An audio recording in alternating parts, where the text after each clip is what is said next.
क्या हो अगर देश के लाखों बच्चों के भविष्य के लिए एक आदमी खुद को भूख से मारने पर उतारू हो जाए।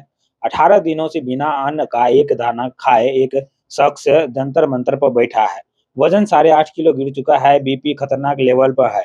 और अब नौबत यहाँ तक आ गई है कि दिल्ली हाईकोर्ट में एक याचिका डाली गई है कि इनकी नाक में ट्यूब डालकर इनके पेट में जबरदस्ती खाना पंप किया जाए, वरना इनकी जान चली जाएगी।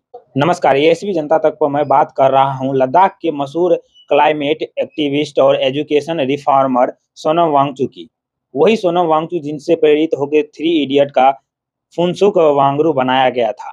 आज वो अपनी जिंदगी की सबसे बड़ी लड़ाई लड़ रहे हैं और मुद्दा क्या है? NEET paper leak. पिछले महीने की 28 तारीख से वांगचुक एक अनिश्चितकालीन भूख हड़ताल पर है। वो कॉकरोच जनता पार्टी नाम के एक यूथ मूवमेंट को सपोर्ट कर रहे हैं। मांग सीधी है, नीट पेपर लीक विवाद पर शिक्षा मंत्री धर्मेंद्र प्रधान इस्तीफा दे और छात्रों को उनका हक मिले। अरविंद केजरीवाल से लेकर ममता बनर्जी तक सबने उनसे अपील की है, सर अपना अनशन तोड़ दीजिए। लेकिन वांगचुक ने साफ कह दिया है कि जब तक इंसाफ नहीं मिलेगा तब तक मैं खाना नहीं खाऊंगा। लेकिन अब इस कहानी में एक नया और थोड़ा चौंकाने वाला मोड़ आया है।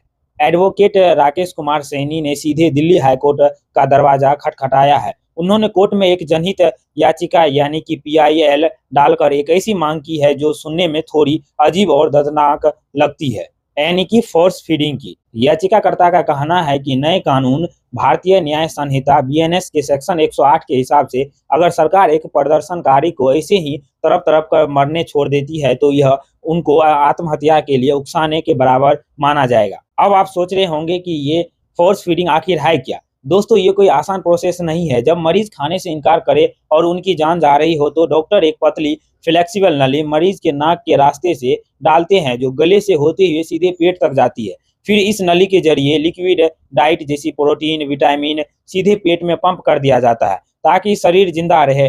तो आपको क्या लगता है कि दिल्ली हाईकोर्ट ने इसकी इजाजत दे दी होगी? बिल्कुल नहीं।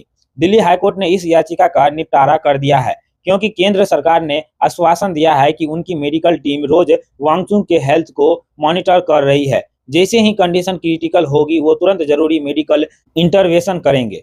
पर वांगचुक पीछे हटने को तैयार नहीं है। उन्होंने आने वाली 20 जुलाई को जब संसद का सत्र शुरू होगा तब चलो संसद मार्च का ऐलान कर दिया है। अब सवाल ये है दोस्तों कि क्या एक पेपर लीक सिस्टम को ठीक करने के लिए देश के एक अनमोल नागरिक को अपनी जान दांव पर लगानी पड़ेगी? आपको क्या लगता है कि इस मुद्दे पर क्या होने वाला है? नीट के छात्रों को इंसाफ मिलेगा या नहीं मिलेगा? अपनी राय कमेंट बॉक्स में जरूर बताएं और एएसपी जनता तक को लाइक शेयर और सब्सक्राइब करें। जय हिंद।